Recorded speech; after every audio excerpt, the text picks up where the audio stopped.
दान दिया और कांग्रेस की सरकार बनी। कांग्रेस पार्टी ने एक फैसला किया कि मुख्यमंत्री की कुर्सी पर एक ऐसे व्यक्ति को उन्होंने बिठाया जो आप लोगों के परिवार से निकलकर राजनीति की सीढ़ी दर सीढ़ी चढ़ता हुआ इस कुर्सी पर पहुंचा। 15 महीने पहले जब मैंने मुख्यमंत्री पद की शपथ ली, ऐतिहासिक रिज मैदान पर हजारों लोगों की भीड़ उमड़ पड़ी। जब मैं उस भीड़ के समक्ष शपथ ग्रहण करने के बाद जनता को रिज के ऐतिहासिक मैदान में देख रहा था, तो मैंने पाया कि इस आम जनता जो मेरे शपथ ग्रहण समारोह में 24 घंटे के भीतर इकट्ठी हुई है, उनके मन में कुछ आशाएं हैं, उनके मन में कुछ सोच है और इन आशाओं को पूरा करने का दायित्व मुख्यमंत्री बनने के बाद मेरे कंधों पर आन पड़ा। धीरे धीरे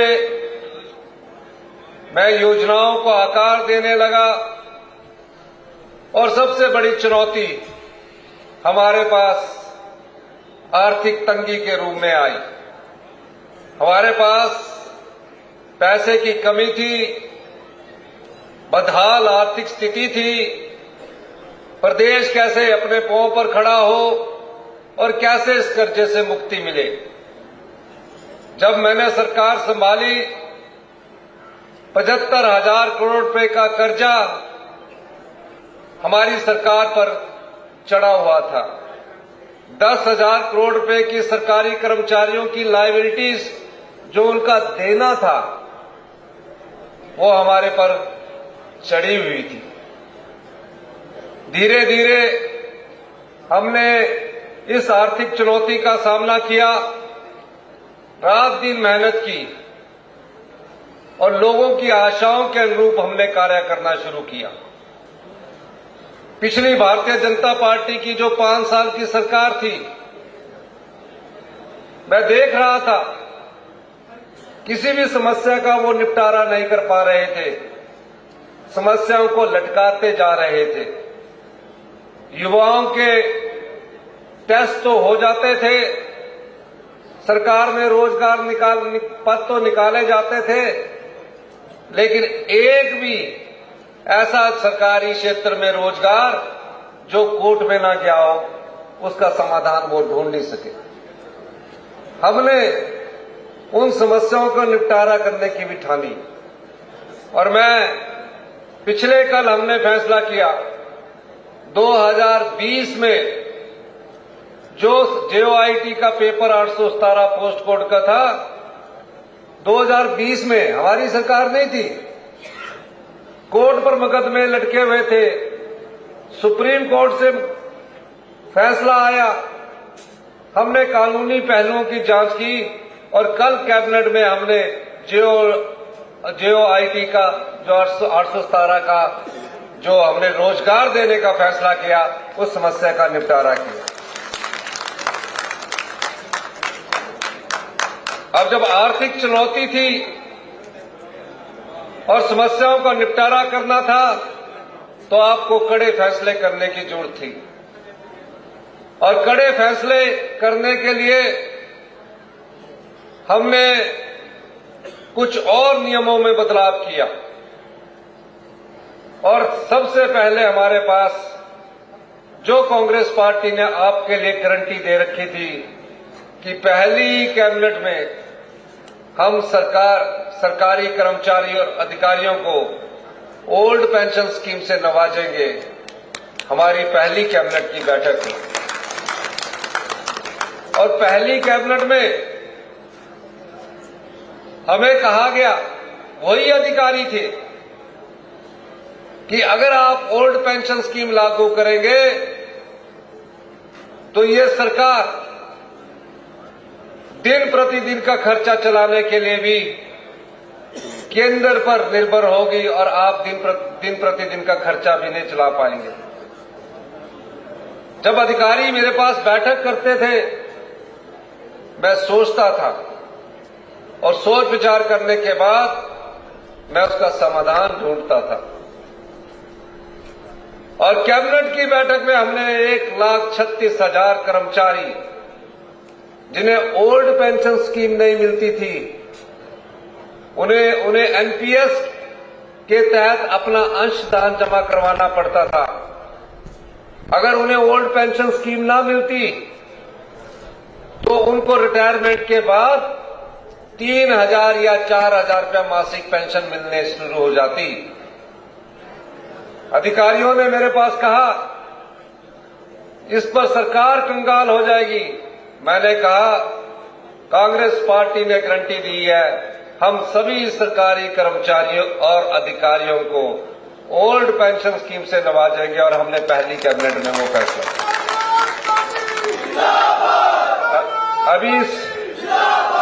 अभी हम इस चुनौती का सामना करके बाहर निकल रहे थे कि इतिहास की सबसे बड़ी आपदा हिमाचल प्रदेश में आन पड़ी।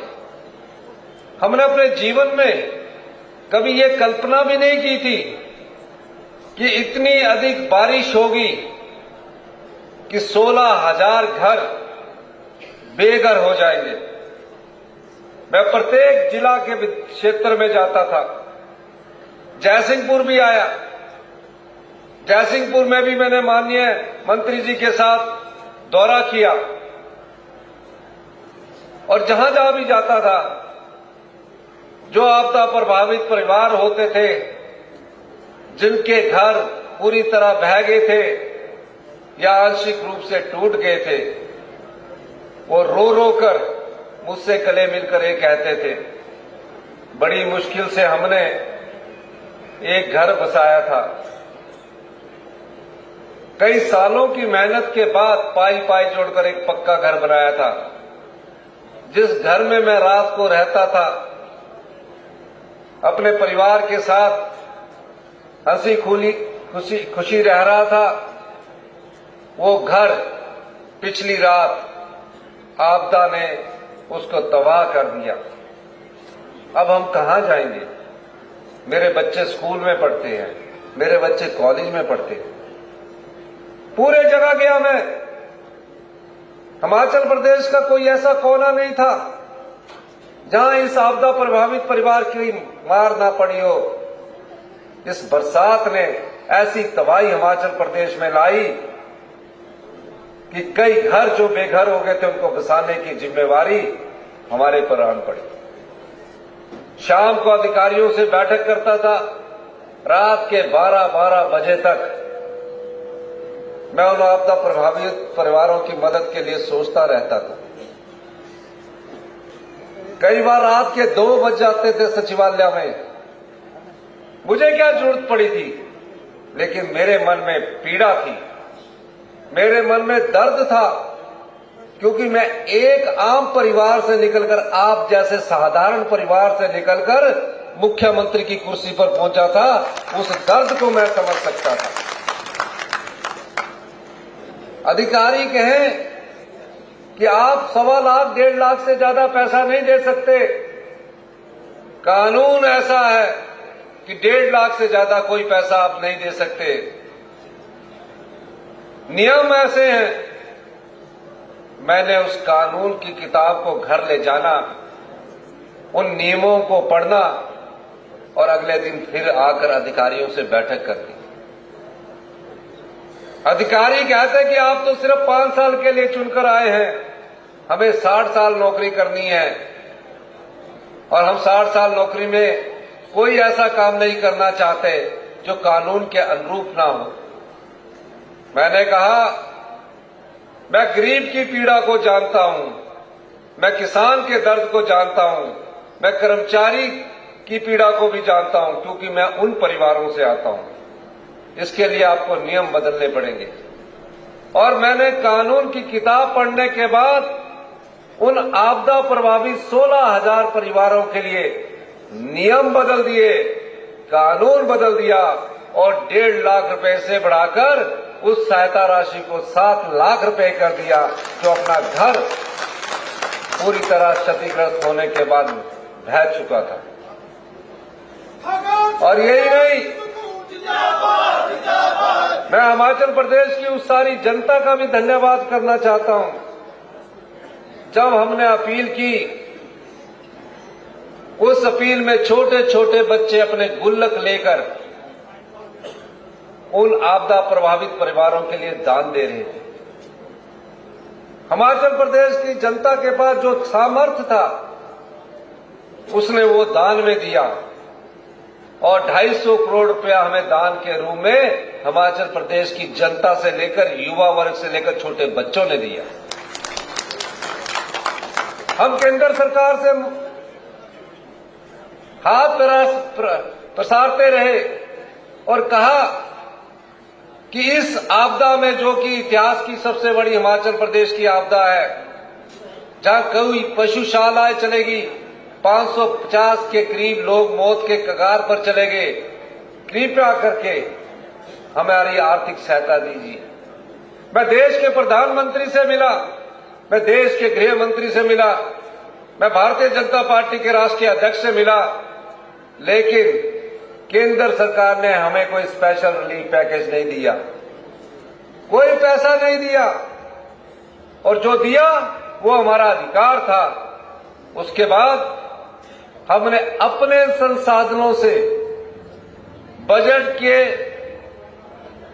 जो कटौती करने के बाद आपके लिए 4500 करोड़ रुपए का राहत पैकेज दिया, और आपने देखा एक महीने के भीतर पूरे हिमाचल प्रदेश में टेम्परेरी तौर पर सड़कों को दुरुस्त कर दिया गया और पीने की पानी की योजनाओं को सुचारू रूप से चला दिया गया।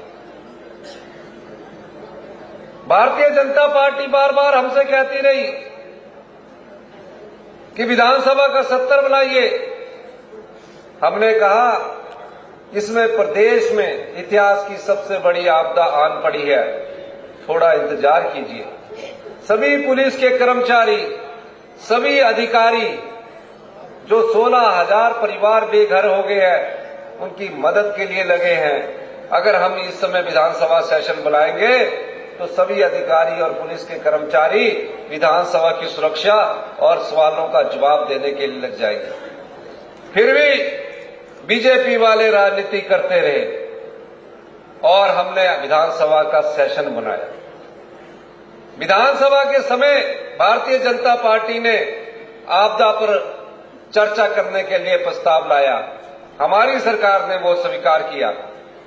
3 दिन तक भारतीय जनता पार्टी के नेता जयराम ठाकुर और विधायक चर्चा करते रहे, बड़ी बड़ी बातें करते रहे, इनको ये राहत मिलनी चाहिए, उनको ये राहत मिलनी चाहिए। मैं विधानसभा में खड़ा होकर कहता रहा, आप हमारे साथ चलिए, हम आप ही को श्रेय देंगे, आप कृपा करके भारत सरकार के पास चलिए। जिस प्रकार का पैकेज उन्होंने गुजरात के भुज के लिए दिया, उत्तराखंड के लिए दिया, उसी प्रकार का पैकेज आप हमें दिलाइए, हम बोलेंगे कि भारतीय जनता पार्टी के नेताओं ने दिलाया है। वो नहीं चले। 3 दिन तक चर्चा होने के बाद उस प्रस्ताव पर वोटिंग हुई। वोटिंग होने के बाद कि हम आपदा प्रभावित परिवारों के साथ खड़े हैं, ये शब्द था उसमें, वो उस वोटिंग से पीछे हट गए और जो आपदा हिमाचल प्रदेश के लोगों पर आन पड़ी थी, उसमें सहयोग देने से उन्होंने इनकार कर दिया। क्या ऐसी सरकार, ऐसी भारतीय जनता पार्टी आपको मंजूर है? जब प्रदेश के लोगों पर आपदा आई तो वो आपदा प्रभावित परिवारों के लिए नहीं खड़े हुए। हमारी सरकार है जो गरीब के बाद काम को पहले प्राथमिकता देती है। उसके बाद हमने देखा कि किसान जो पटवारियों के चक्कर लगाता है, इंतकाल के लिए कई दिन तक धूप में बैठा रहता है पटवार खाने में, उनको किस प्रकार के अधिकार से नवाजा जाए। हमने राजस्व कानून का अध्ययन किया और राजस्व कानून को हमने बदलाव किया और मुझे ये खुशी है कि 90,000 परिवारों के जो इंतकाल फंसे हुए थे वो 3 महीने में हमने 90,000 परिवारों के इंतकाल करवाए। 7,000 लोगों की तकसीम करवाई। कहा जाता था कि दादे के समय तकसीम शुरू होती है और पोते के समय खत्म होती है। हमने उस नियम को में भी बदलाव किया। हमारी सरकार को अभी सिर्फ 15 महीने हुए हैं, फिर हमने भ्रष्टाचार और भ्रष्टाचारियों पर नकेल कसना शुरू किया। जनता का पैसा, आप लोगों का पैसा जो आपकी भलाई के लिए लगना चाहिए था, जब मैंने उस पर नकेल कसना शुरू किया तो कुछ लोगों को वो रास नहीं आ रहा था। और जब कुछ लोगों को रास नहीं आ रहा था क्योंकि उनकी ऐशो आराम बंद हो रही थी, और मैंने कई और नियमों में परिवर्तन किया। मैंने कहा जो दिल्ली में रहने वाला हिमाचल सदन है, हिमाचल भवन है या पीडब्ल्यूडी का रेस्ट हाउस है, वहां आम आदमी और विधायक को एक समान किराया देना पड़ेगा। उस नियम में भी मैंने परिवर्तन किया। आम और विधायक में कोई खासियत नहीं होनी चाहिए कि उसको अलग किराया लगे और उसको अलग किराया लगे।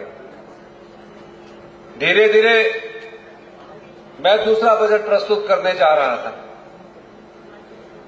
मैंने कठोर नियमों से, कड़े फैसलों से आपके लिए जो राजस्व को आया था वो दूसरे बजट में देने जा रहा था।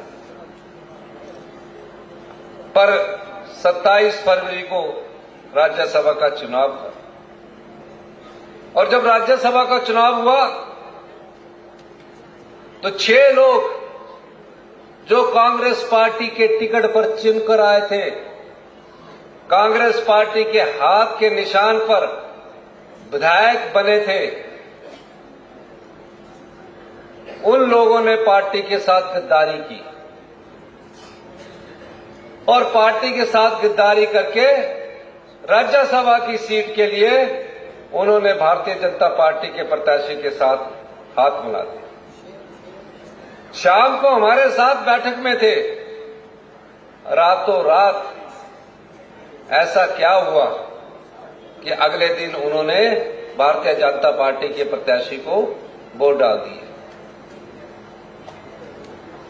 मैं इस चीज की अभी सोच ही रहा था कि अगले दिन बजट प्रस्तुत होना था। उस बजट में जो दूसरा बजट मेरे जीवन काल का था, उस बजट में मैं आपके लिए योजनाएं लेकर आया था। और जब मैंने देखा कि वो हमारे सरकार को गिराने के लिए बिक चुके हैं, बिकाऊ हो चुके हैं, तो हमें बजट पास करना था। और मैंने बजट पास करने के लिए अभी मैं अपने अधिकारियों के साथ बैठक करके अपना रिप्लाई तैयार कर रहा था। इतने में खबर आई, बड़े बड़े चैनलों में चला कि मुख्यमंत्री जी ने इस्तीफा दे दिया। मैंने देखा, मेरे पास विधायक दौड़कर आए, गोमा जी भी आए कि आपने इस्तीफा दे दिया। मैंने बोला अभी मैं बजट की तैयारी कर रहा हूं। 28 फरवरी को हमारा बजट आम जनता का बजट है, जहां गरीब लोगों की आवाज है। अभी मैं कुछ नहीं करूंगा। मेरे कैबिनेट के सदस्य आए कि सारे दिल्ली के नेशनल चैनल में मुख्यमंत्री जी ने इस्तीफा दे दिया। मैंने अधिकारियों से के बाद बैठक खत्म की और मैं टीवी के सामने आया। मैंने बोला मैंने कोई इस्तीफा नहीं दिया, मुझे जनता ने चुनकर भेजा है और 5 साल के लिए चुनकर भेजा है। 5 साल तक इस गद्दी में रहूंगा। ये कुर्सी मैंने कहा जनता की है, ये कुर्सी मेरी नहीं है, ये कुर्सी आप लोगों की है। और जो भी इस कुर्सी में आप लोगों को उठाने की कोशिश करेगा, जनता उसके साथ खड़ी होगी। और वोटिंग के समय हमने उन 6 विधायकों को कहा कि आप हमारे पक्ष में वोट डालिए। डर इतना कि 2-2 हेलीकॉप्टर आ रहे हैं।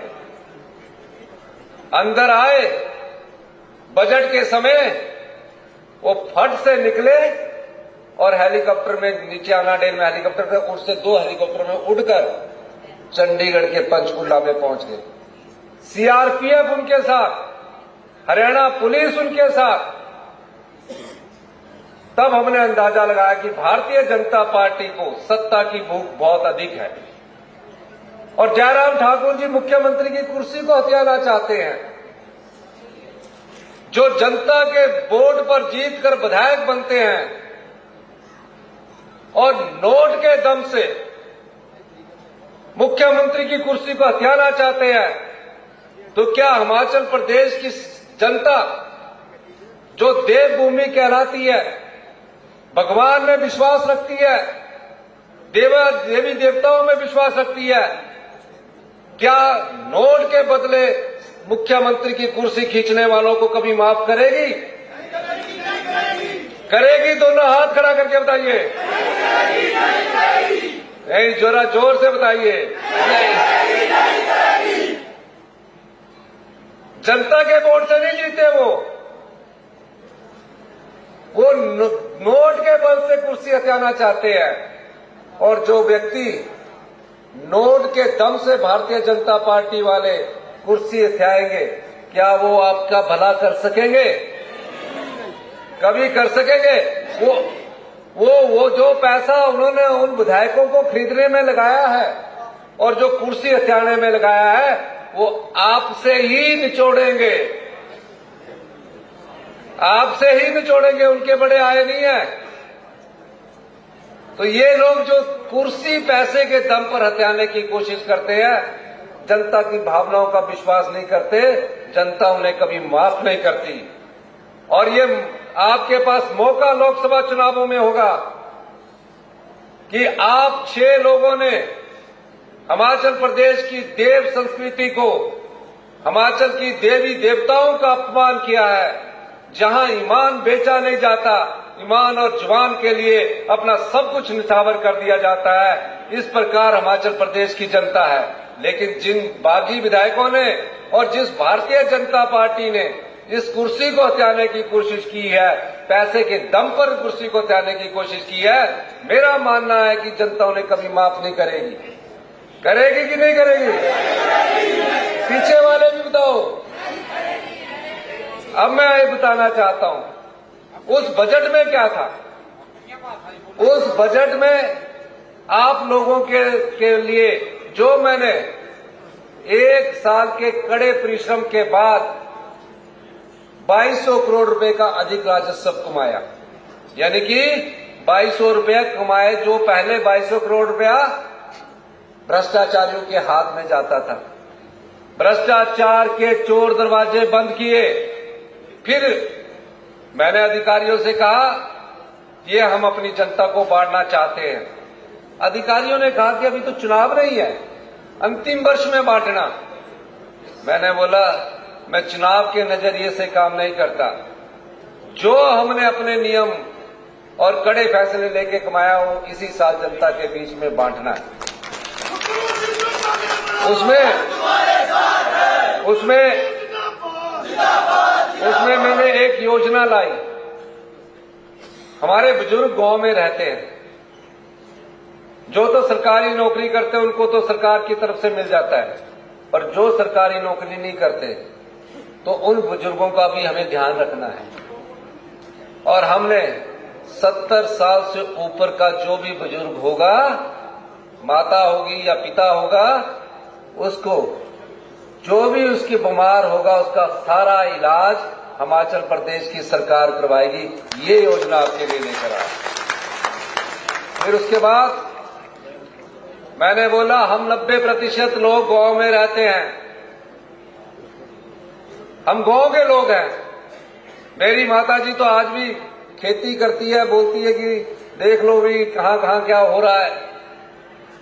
और हम ग्रामीण अर्थव्यवस्था को मजबूत करने के लिए मैं कुछ योजनाएं लाया हूं। कई हमारी बहनें हैं जो मनरेगा के तहत दिहाड़ी करती है, कई हमारे भाई हैं जो मनरेगा के तहत दिहाड़ी करते हैं। अभी उनको दिहाड़ी 240 रुपए मिलती है, असेसमेंट करके और कम हो जाती थी। मैंने उसका अंदाजा लगाया। मैंने कहा कि जो मनरेगा में पुरुष या बहन हमारा काम करती है वो गरीब है, और उसके लिए हमने तकरीबन एक ही बार में 60 रुपए की ऐतिहासिक वृद्धि की, 240 रुपए से बढ़ाकर 300 रुपए कर दिया, जो कि 1 अप्रैल 2024 से लागू हो गई है। फिर गांव में जो खेती करते हैं, खेती वालों ने, किसी ने गाय पाल रखी है, किसी ने भैंस पाल रखी है। अब गाय पालने वाला जो दूध है, सरकार उससे 32 रुपए लीटर के हिसाब से खरीदती थी। मैंने कहा 32 रुपए में तो कुछ पूरा नहीं होता, जो पैसा कमाया है वो लोगों को बांटना है। और देखिए, हमने एक ही बार में ऐतिहासिक वृद्धि की, 32 रुपए से 45 रुपए प्रति लीटर के हिसाब से सरकार उसका दूध खरीदेगी, और भैंस का दूध 55 रुपए प्रति किलो के हिसाब से खरीदेगी। ये क्यों? ताकि गांव में जिसने पशु रखा है उसको दूध का उचित मूल्य मिल सके। यही नहीं, ग्रामीण अर्थव्यवस्था को मजबूत करने के लिए मैंने कहा कि गोबर आधारित गेहूं जो पैदा करेगा, गोबर आधारित मक्की जो पैदा करेगा, उससे सरकार 40 रुपए किलो गेहूं खरीदेगी, 30 रुपए किलो मक्की खरीदेगी, सरकार खरीदेगी, ताकि उसकी जेब में पैसा जाए। इन योजनाओं को आपके लिए लाया जा रहा है। यही नहीं, फिर सरकारी कर्मचारियों की बात आई, उनके डेपुटेशन मिले। हमने अपने संसाधनों से 4% डीए की किस्त दी, और जो 10,000 करोड़ रुपए का एरियर था उसकी भी हमने कल नोटिफिकेशन कर दी कि स्टेप बाय स्टेप हम सब कुछ उनको देंगे। पुलिस कर्मचारियों की डाइट मनी 210 रुपए हुआ करती थी।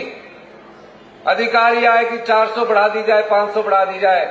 मैंने कहा मैं 20 साल से उनको, 10 साल से उनको बोल रहा हूं, हमने सीधा 5 गुना बढ़ाकर 1,000 रुपया कर दी गई। ये क्यों? ये पैसा आपका था, ये भ्रष्टाचार पर लगाम लगाकर हमने आपके लिए किया था। फिर मेरी जब बजट पास हो गया, फिर अधिकारियों से बात हुई। फिर मैंने कहा अब कितना पैसा बचा है? कहते कि अभी तो हमको पे देने के लिए पैसा भी नहीं बचा। मैंने कहा नहीं, वो नहीं मैं पूछ रहा हूं, वो आप देखिए, आप बताइए कि हमारे पास और कितना पैसा बचा है। उन्होंने मुझे पैसे का आंकड़ा दिया, और हमने अपनी सबसे बड़ी गारंटी, जो बेटी हमारी 18 साल से ऊपर की उम्र की होगी, 18 साल से ऊपर की उम्र की होगी, और जब तक 80 साल 90 साल तक उसके शरीर में सांस होगा, उसको प्रत्येक महीने, हर महीने 1500 रुपया हमारी सरकार देगी। और साल का कितना देगी? 18,000 रुपया। कितना? तो जोरे ने तालियां बजाओ ना लेडीज।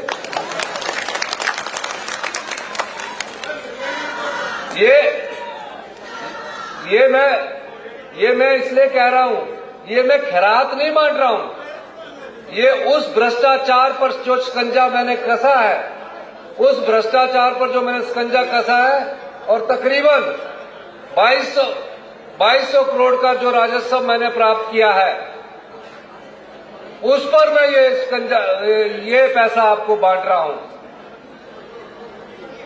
तो ये आपका अधिकार है।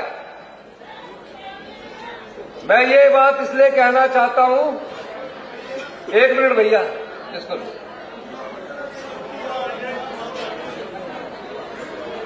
ये बात मैं इसलिए कहना चाहता हूं, रोको इसको 2 मिनट।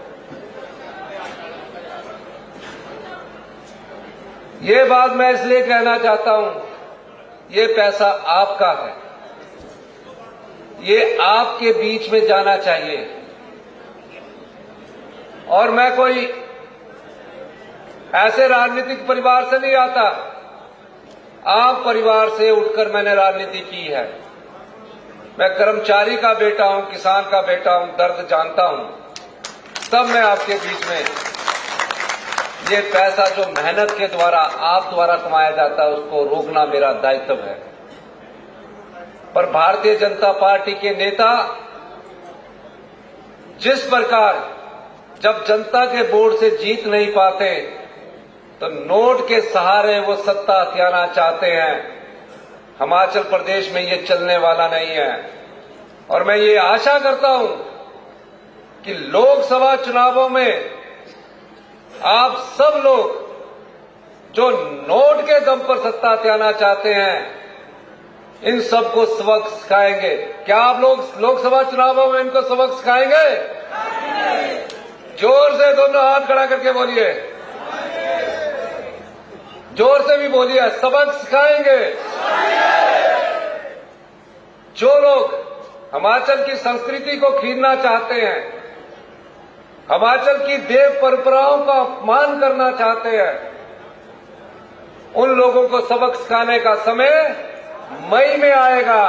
और मई तक आप याद रखेंगे कि इन लोगों ने हिमाचल की संस्कृति को बदनाम करने की कोशिश की है। क्या आप सब लोग याद रखोगे कि नहीं रखोगे? और एक और मैं बात कहना चाहूंगा। 37 साल के मेरे छोटे भाई यादविंदर गोमा जी हैं। इनके पिताजी ने भी बड़ी ईमानदारी से अपना राजनीतिक जीवन जिया। 4 बार विधायक रहे, हमेशा कांग्रेस पार्टी के साथ कंधे से कंधा मिलाकर रहे। और जब उनकी उम्र जवाब देगी, इन्होंने कहा मेरा बेटा इंजीनियर है, एमबीए किया हुआ है, राजनीति में लोगों की सेवा करना चाहता है। पहली बार विधायक बने और दूसरी बार विधायक बनने के बाद जब मेरी इनसे परिचय हुआ, मैंने कहा और इन्होंने कहा कि कांगड़ा जिला से आज तक कोई भी दलित या युवा को मंत्री नहीं बनाया गया 75 साल के इतिहास में। ये मुझे माननीय मिल्खीराम गोमा जी ने कहा, ये नहीं मंत्री के लिए बोल रहे थे। मैंने इनकी भावना देखी, आपके प्रति इनका प्यार देखा। हमेशा जयसिंहपुर में ये कर दो, जयसिंहपुर में वो कर दो, आपदा आई रात के 2-2, 2:30 बजे तक मेरे से फोन पर लगे रहे। इनकी कार्यशैली देखी और इनकी सोच में ईमानदारी देखी। और जब सोच में ईमानदारी हो,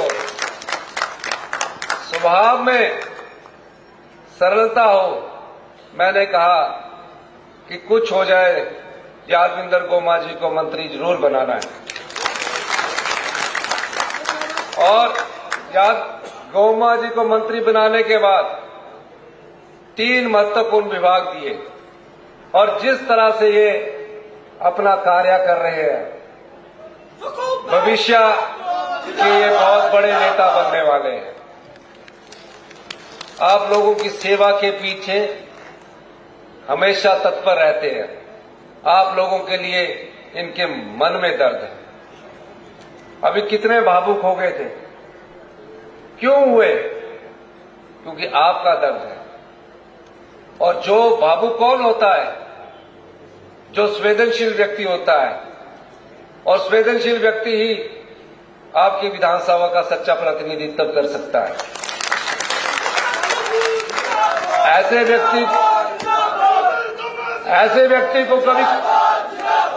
व्यक्ति को कभी खोना नहीं है। खोगे तो नहीं। दोनों हाथ खड़ा करके जाओ, क्योंकि आज मेरी क्योंकि और भी 2 जगह विधानसभा में जाना है। गोमा जी ने अब बोला है और सबसे अच्छा काम भी मंत्रिपरिषद में कर रहे हैं। पंचरुखी का दर्जा बढ़ाकर तहसील करने की मैं घोषणा करता हूं।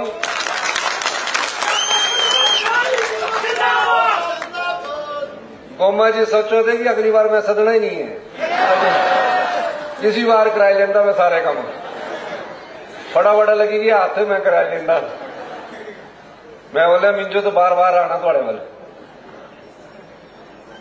जयसिंह में बीएमओ का ऑफिस खुलना चाहिए, बात सही है, उसको हम करेंगे। हाथी में जल शक्ति का उपमंडल उसकी जनसंख्या के आधार पर वहां भी खोलेंगे। एक पीएससी का दर्जा बढ़ाकर, दर्जा बढ़ाने का मकसद नहीं है, लेकिन वहां की पॉपुलेशन कितनी, इनसे बात करने के बाद उसमें आगे बढ़ा जाएगा। हारसी में जल शक्ति विभाग का उपमंडल खोलना, वो भी सैंक्शन करते हैं। धार क्षेत्र में माननीय मिल्कीराम गोमा जी भी मुझे कह रहे थे कि हम और आप काफी पुराने साथी है, तो आईटीआई खोलने की मैं घोषणा करता हूं।